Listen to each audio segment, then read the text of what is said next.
Welcome to the deep dive. Mm. Okay, let's dive right in. Today we're tackling the art of politely interrupting. Mm-hmm. You know the situation, right? You're stuck in a conversation, feels like it's never going to end. Maybe someone's really getting into the details of their cat's gluten intolerance or, Yeah. you know. Or that smart toaster upgrade. Yeah. Or maybe it's just a work policy that's going round and round. We've definitely all been there. Exactly. Wanting a way out, or maybe just a chance to actually say something yourself. That's right. And it's not always about, escaping the monologue, though. Let's be honest. That's part of it. Definitely part of it. It's also about making sure conversations are, well, dynamic, Mm-hmm. that everyone gets a turn. So, yeah, our mission today is to give you some practical tools, actionable techniques. Right. How to gracefully interject, maybe redirect things without, causing offense. Exactly. Smoothly and respectfully. So we'll look at different levels, I guess, ways to step in. Yeah, different levels of interruption. And we'll cover some specific phrases like redirection techniques. Okay. And maybe a bit about the psychology behind it, why some things work better than others. Definitely. And we should touch on cultural differences too, because how people interrupt can really vary. Good point. So the goal is, by the end, you feel more confident jumping in, taking back the conversation, but, nicely. Without being rude. That's the key. Okay, so where do we start these levels you mentioned? Yeah, let's think about an interruption spectrum. On the softer end, you've got what we could call maybe subtle engagement cues, or like an engagement fake out. Engagement fake out. I like that. So pretending to be super into it. Kind of. It's using phrases that sound like you're really listening, but they actually create a tiny pause, an opening. They signal you might want to say something. Okay, give me an example. What does this fake out sound like? Well, you might say something like, wow, that's so interesting. Maybe with a slight pause afterwards. Secretly meaning anyway. Exactly. Or maybe totally get that when, maybe you don't quite get it, but it acknowledges them. Right. It sounds like agreement, but it's really a placeholder while you gather your thoughts to pivot. Precisely. It acknowledges, shows you've heard them, and creates that little bit of conversational space. Okay, that's level one. Subtle. What's next? A bit more direct. Yeah, moving up the spectrum, we have the strategic redirect. These are phrases designed to subtly shift the conversation's focus. Still polite, but definitely more intentional. Okay, strategic redirect. How does that work? Well, you try to build a little bridge, even if it's a bit shaky, like saying, that actually reminds me. Even if it doesn't really remind you of anything related. Huh.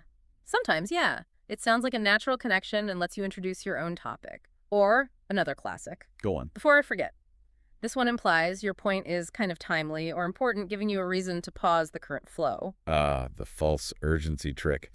I won't forget, but you should stop talking for a sec. Pretty much. It allows you to jump in without explicitly saying, I'm interrupting now. Clever. Okay, but what about when you really need to cut in? Like time's running out or someone's just completely off track? The emergency level. Right, the emergency escape, perhaps. Oh. For those moments, you generally need to be more direct, but you soften it by acknowledging the interruption itself. How so? You use phrases like, I hate to cut you off, but even if, secretly. You absolutely love cutting them off right now. Maybe just a little. Or, excuse me for jumping in, but I just wanted to quickly add, the key is the preface, the polite acknowledgement. Okay, so owning the interruption makes it less jarring. Any quicker options? Sure, a simple, quick question on that can work. It signals brevity, even if your follow-up isn't that quick. Or, can I just jump in here for a sec? We actually got a story from a listener about this. Oh, yeah. Used a really simple phrase. Oh, yeah. Yeah, their boss was going on and on about a fishing trip, apparently, and the listener just chimed in with, that's wild. Okay. And the boss apparently just stopped, paused, and then thanked the listener for being such a good listener. Ah, That's brilliant. It shows how just a short, seemingly enthusiastic comment can create that crucial pause.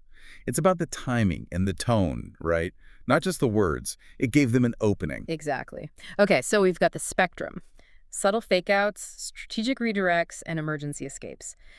Now, what about some more advanced moves? Taking the floor like a pro. Right, the pro techniques. One I really like is the echo and pivot, or maybe echo and expand. Echo and pivot. Okay, what's that involve? You basically echo or briefly agree with something the other person just said. That's the echo. Then you immediately pivot or expand Yeah. to your own related point. So you acknowledge, then shift. Makes sense. How would that sound? You could say, totally agree about the whatever they said, and that actually connects to something I was thinking about. Or, that's a great point on X, which reminds me. Gotcha. It feels collaborative, but you're still steering. What else is in the Pro Toolkit? Another one is the question distraction.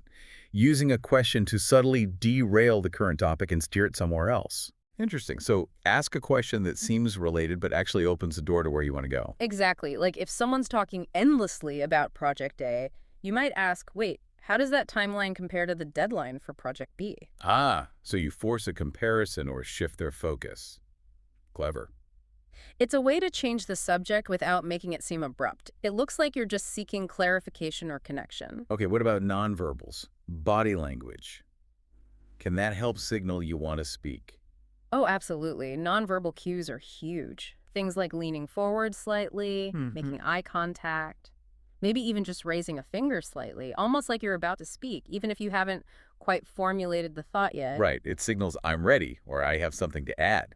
Creates anticipation. Exactly. It puts you on deck visually. We had a listener send in a pro tip combining verbal and, well, speed. They swear by saying just one quick thing and then immediately launching into their new topic. Yes, that's a great combo. The quick thing lowers resistance, makes people think it'll be brief. Even if it's a total subject change. Precisely. It's a surprisingly effective conversational takeover tactic. Now, something you mentioned earlier, cultural differences. Interrupting isn't universal, right? Not at all. It's really important to be aware of this. What's totally normal in one culture can seem incredibly rude in another. Yeah. Like what? Well, think about directness. In some cultures, maybe parts of the U.S., jumping in quite assertively is seen as enthusiastic engagement. Like, jumping in here just means, my turn, I'm excited. Okay, whereas, Say, in traditional British culture, you might hear a much more hesitant preface like, so sorry, but if I may just add, even when they fully intend to speak. It's just a politer framing. right, more deference. And then you have other styles, too. Like, apparently in Australia, you might hear, yeah, nah, which sounds agreeable, but often means, hold on, I disagree, or let me stop you there. Yeah, nah, means stop talking. That's subtle. They can, yeah. It's context dependent, of course. But the point is, the style and perception vary wildly. We even got a weird listener hack related to this. Someone suggested pretending to have a brief cough right before you want to interrupt. A cough? Seriously? Yeah, they claimed it works like 80% of the time to create a natural pause for them to jump into. Huh. Well, I suppose it is a nonverbal, non-confrontational way to just create a brief silence, a little throat clear or cough. Maybe it just breaks the speaker's flow enough. Interesting. A bit unorthodox, maybe. Okay. Okay, so listeners, you've heard the techniques from subtle to pro. Time for a challenge, your interruption boot camp. All right, let's give you some practice assignments. Challenge 1, spot the fake engagement. This week, just listen. Try to notice when people, or even you, use those phrases like fascinating or totally as a way to subtly signal they're ready to move on. Just observe. Good one. Awareness first. Challenge 2, test the echo pivot. Sometime this week, actively try it. Listen for a point you can agree with. Say, yeah, that's true, or good point, and then immediately add, speaking of which, or, and that reminds me, and pivot to your topic. See how it feels, how it lands. And challenge 3. Practice an emergency exit, but maybe a low-stakes version first.